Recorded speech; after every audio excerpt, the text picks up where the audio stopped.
Hi అండి, welcome to my channel Hari's world. నేను మీ హారిక. ఈరోజు ఒక మంచి బ్రేక్ఫాస్ట్ రెసిపీ తోటి మీ ముందుకు వచ్చేసాను.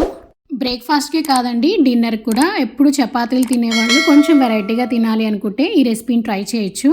చాలా టేస్టీగా ఉంటుంది, అందులోనూ క్రిస్పీగా కూడా ఉంటుంది. ఇంకెందుకు ఆలస్యం, ఎలా చేసుకోవాలో చూద్దామా.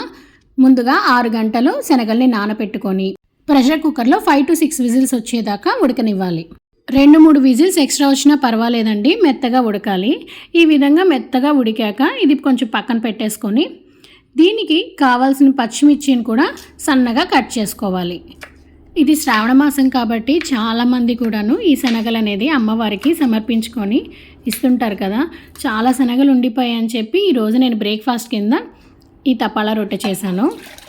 ఒక బౌల్ తీసుకొని సన్నగా తరిగిన పచ్చిమిర్చిని, ఇంకా మనం ఉడికించుకున్న శనగలు, దాంతోపాటు ఉన్న నీళ్ళని కూడా వేసి నీళ్ళకి తగ్గట్టుగా బియ్యం పిండిని యాడ్ చేసుకోవాలి. ఈ రెసిపీకి అయితే కమ్మదనం ఇచ్చేది ఆ శనగల నీళ్ళేనండి. అందువల్ల పారపోయకుండా ఆ నీళ్ళకి తగ్గట్టుగా బియ్యం పిండిని వేసుకొని చపాతీ పిండిలాగా కలుపుకోవాలన్నమాట. ఆల్రెడీ శనగలు ఉడకపెట్టేటప్పుడు ఉప్పు వేసి ఉడకనిస్తాం కదా, సో అందువల్ల నేను ఇప్పుడైతే ఉప్పుని యాడ్ చేయట్లేదు. నాకైతే సరిపోయింది. ఒకవేళ మీకు సరిపోలేదు అనిపిస్తుంటే ఇది ఇలా కలుపుకునేటప్పుడే సరిపడా ఉప్పు వేసుకొని కలుపుకోండి. ఇదే విధంగా పెసరపప్పుతో కూడా చేసుకోవచ్చు. అది ఎలాగా అనేది ఇంకొక వీడియోలో చూపిస్తాను. ఇలా కలుపుకున్న మిశ్రమాన్ని ఒక 10 నిమిషాలు పక్కన పెట్టాక ఒక కడాయి తీసుకొని 2 స్పూన్స్ ఆయిల్లో నేను వీడియోలో చూపించిన విధంగా ఒత్తుకోవాలి. ఈ రొట్టె అనేది కడాయిలో వేసుకోవచ్చు, లేదు అంటే గిన్నెలో కూడా వేసుకోవచ్చు అండి. గిన్నె అనేది వెడల్పు ఉండదు కాబట్టి ఒత్తుకోవడం కొంచెం కష్టంగా ఉంటుంది, అందువల్ల నేను కడాయిలో చూపిస్తున్నాను. ఇలా ఒత్తుకున్న రొట్టెని స్టవ్ ఆన్ చేసి లో ఫ్లేమ్ మీద మూత పెట్టి ఫ్రై చేసుకుంటే తపాలా రొట్టి రెడీ అయిపోయినట్లే.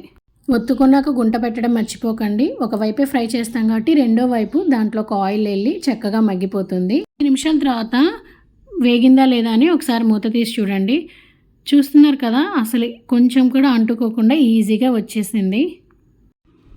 ఇదే విధంగా రెండోది కూడా వేసేస్తున్నాను. కానీ రెండోది వేసుకునేటప్పుడు మాత్రం కొంచెం జాగ్రత్తగా ఉండాలి.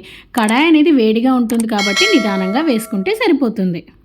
ఈ తపాలా రొట్టెకైతే ఏ చట్నీలు కూడా అవసరం లేదు. మరి ఎలా తింటారు అని అనుకుంటున్నారా? దీనికి ఎవర్ గ్రీన్ కాంబినేషన్ ఆవకాయ.